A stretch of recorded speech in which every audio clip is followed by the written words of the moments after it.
Hai, berjumpa lagi dengan saya. Apa kabar semuanya? Mudah-mudahan kita semua dalam keadaan sehat walafiat tanpa ada kurang suatu apapun. Nah, pada pertemuan kali ini kita akan membahas materi tentang teks laporan hasil observasi. Teks laporan hasil observasi, kita singkat saja namanya teks LHO. Apa itu laporan hasil observasi? Kita bahas dulu pengertiannya. Teks laporan hasil observasi adalah jenis teks yang berisi informasi atau penjabaran umum tentang sesuatu berdasarkan fakta dari pengamatan langsung. Jadi, kata kuncinya adalah pengamatan. Arti dari observasi adalah pengamatan atau mengamati. Jadi, observasi adalah suatu cara pengumpulan data dengan pengamatan langsung terhadap suatu objek dalam periode tertentu, sekaligus mengadakan pencatatan secara sistematis terhadap objek. Lantas, objek apa sajakah yang bisa diobservasi? Tentu saja, banyak sekali objek yang bisa kita amati atau kita observasi. Yang bisa kita observasi, contohnya adalah tumbuhan, hewan, rumah, apalagi ya. Tentu kalian bisa menyebutkan sendiri yang banyak sekali di sekitar kita. Lalu, bagaimana cara kita mencatatnya? Nah, maka dari itu, yang akan kita bahas adalah struktur teks laporan hasil observasi atau teks LHO. Nah, untuk teks laporan hasil observasi, struktur yang pertama adalah pernyataan umum. Struktur yang kedua adalah deskripsi bagian. Dan struktur yang ketiga adalah deskripsi manfaat. Struktur yang pertama adalah pernyataan umum atau klasifikasi. Apa itu? Pernyataan umum merupakan pembuka atau pengantar tentang hal yang akan dilaporkan. Misalnya, pada tahap pembukaan disampaikan bahwa benda-benda di dunia dapat diklasifikasikan berdasarkan kriteria persamaan dan perbedaan. Kemudian, struktur yang kedua adalah deskripsi bagian. Apa itu deskripsi bagian? Deskripsi bagian berisi perincian dan pembahasan secara lebih mendetail. Semisal, binatang mencakup ciri fisik, habitat, makanan, perilaku, dan lain sebagainya. Sedangkan struktur yang ketiga adalah deskripsi manfaat. Struktur ini adalah struktur yang terakhir. Deskripsi manfaat berisi mengenai fungsi atau manfaat setiap objek yang diamati dalam kehidupan. Struktur yang terakhir ini bisa kita sebut juga sebagai simpulan atau penutup. Nah, untuk lebih jelasnya, mari kita bahas contoh sebagai berikut. Kita ambil contoh buah manggis. Yang pertama, kita menganalisis dari struktur pernyataan umum. Manggis atau Garnesia mangostana L merupakan salah satu tanaman buah asli Indonesia. Manggis adalah pohon sejenis hijau abadi dari daerah tropika yang diyakini berasal dari Kepulauan Nusantara. Buah pohon manggis juga disebut manggis. Manggis berkerabat dengan kokam, asam kandis, dan asam glugur. Manggis menyimpan berbagai manfaat yang luar biasa bagi kesehatan atau biasa disebut sebagai pangan fungsional. Sekarang analisis struktur yang kedua, yaitu deskripsi bagian. Pohon dan daun manggis memiliki ciri khas. Tinggi pohon manggis rata-rata mencapai 6-25 meter. Manggis memiliki ciri daun rapat atau rimbun, duduk daun berlawanan, dan tangkai daun pendek. Daun manggis tebal serta lebar. Manggis juga memiliki ciri khusus pada bunganya. Bunga manggis disebut bunga berumah dua. Pada pohon manggis, bunga betina yang dijumpai, sedangkan bunga jantan tidak berkembang sempurna. Bunga jantan tumbuh kecil, kemudian mengering dan tidak dapat berfungsi lagi. Oleh karena itu, buah manggis dihasilkan tanpa penyerbukan. Bunga manggis termasuk bunga sendiri atau berpasangan di ujung ranting, bergagang dan pendek tebal. Bunga manggis berdiameter 5,5 cm, daun kelopak 2 pasang, daun mahkota 2 pasang, tebal dan berdaging. Berwarna hijau kuning dengan pinggir kemerah-merahan, benang sari semu dan biasanya banyak. Sekarang kita lanjutkan struktur yang ketiga atau yang terakhir, yaitu deskripsi manfaat.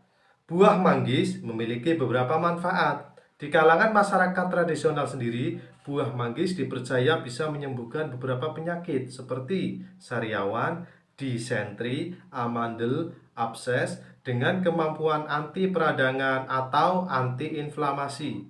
Hasil penelitian ilmiah menyebutkan bahwa kulit buah manggis sangat kaya akan antioksidan, terutama xanthos, tanin, asam fenolat, maupun antosiani. Manggis buah asli Indonesia yang khas. Selain rasa yang manis dan penampilannya yang enak dilihat, buah ini juga memiliki banyak kandungan yang bermanfaat untuk kesehatan. Unsur kebahasaan teks laporan hasil observasi ada 5. Yang pertama, harus memuat frasa. Frasa itu adalah kelompok kata. Kelompok kata dalam hal ini adalah ada 2, yaitu nomina dan verba. Contoh pada teks di atas, pada frasa nomina, contohnya adalah pohon manggis. Kemudian ada lagi kulit buah. Jadi itu adalah frasa nomina atau frasa kebendaan. Pohon, manggis, dan kulit buah. Sedangkan contoh frasa verba atau frasa kerja bisa kita contohkan adalah sedang makan. Sedangkan untuk contoh frasa verba atau frasa kerja adalah tidak berkembang, terdapat pada teks buah manggis tadi. Lanjut untuk unsur kebahasaan yang kedua adalah harus memuat kata rujukan. Kata rujukan atau sering disebut juga kata ganti merupakan kata yang fungsi menggantikan atau memiliki keterkaitan dengan kata lain. Biasanya digunakan agar sebuah kata tak terlalu sering muncul diulang-ulang dalam sebuah tulisan. Jenis kata ganti antara lain, yang pertama, kata ganti benda atau hal. Contoh, ini, itu, dan tersebut. Yang kedua, kata ganti tempat. Contoh, di sana, di sini, dan di situ. Yang ketiga, kata ganti orang. Contoh, ia, dia, beliau, dan sebagainya. Kita ambil contoh dari teks di atas. Manggis, buah asli Indonesia yang khas. Selain rasa yang manis dan penampilannya yang enak dilihat, buah ini juga memiliki banyak kandungan yang bermanfaat untuk kesehatan. Penjelasannya adalah kata ini maksudnya adalah menggantikan buah manggis agar tidak terlalu sering menggunakan kata manggis. Kemudian unsur kebahasaan yang ketiga harus memuat kalimat definisi. Apa itu kalimat definisi? Kalimat definisi merupakan kalimat yang di dalamnya ada verba bersifat definitif. Dengan kata lain, berfungsi untuk mendefinisikan sesuatu. Contoh, kata definitif yang dimaksud seperti kata merupakan, adalah, dan lain sebagainya. Kita ambil contoh dari teks yang di atas, teks manggis. Manggis adalah sejenis pohon hijau abadi dari daerah tropika yang diyakini berasal dari Kepulauan Nusantara. Nah, itu ada kata-kata manggis adalah. Kata adalah di belakang kata manggis itu merupakan definisi. Unsur kebahasaan yang keempat adalah harus memuat kalimat deskripsi. Kalimat deskripsi adalah kalimat yang menggunakan kata verba atau kata kerja untuk kepentingan mendeskripsikan suatu objek atau benda.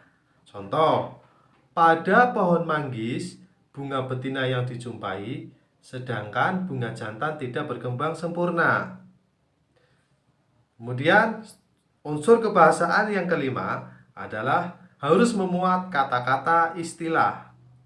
Dalam teks laporan hasil observasi atau teks LHO, umumnya terdapat juga kata-kata istilah, yaitu kata-kata tertentu yang secara cermat memiliki konsep makna dalam bidang tertentu. Biasanya, tak semua manusia mengerti dengan kata istilah ini, karena penggunaannya tidak luas, sebagaimana kata-kata pada umumnya. Kata istilah ini terbagi menjadi dua. Pertama, ada kata istilah khusus, dan yang kedua, kata istilah umum. Kata istilah khusus adalah kata-kata yang hanya dipakai secara spesifik dalam satu bidang tertentu saja. Misalnya, dari teks Manggis di atas, kata Garcinia mangostanae. Contoh kalimatnya adalah, manggis atau Garcinia mangostanae merupakan salah satu tanaman buah asli Indonesia. Penjelasannya adalah, kata Garcinia mangostanae adalah istilah asing di bidang tumbuhan yang dalam bahasa Indonesia artinya adalah buah manggis. Sedangkan istilah umum adalah kata yang sudah biasa menjadi unsur yang digunakan dalam bahasa sehari-hari oleh masyarakat yang umum. Misalnya, dari teks Manggis di atas, satu kata, khas. Contoh kalimatnya adalah, manggis buah asli Indonesia yang khas. Penjelasannya, kata khas memiliki makna istilah istimewa atau lebih dari sekadar biasa. Kata ini biasa dipakai oleh masyarakat umum. Nah, itulah tadi materi yang sudah kita bahas. Mudah-mudahan materi tersebut bermanfaat bagi kita semua. Sekian dulu dari saya, kurang lebihnya mohon maaf. Sampai jumpa lagi di konten-konten berikutnya.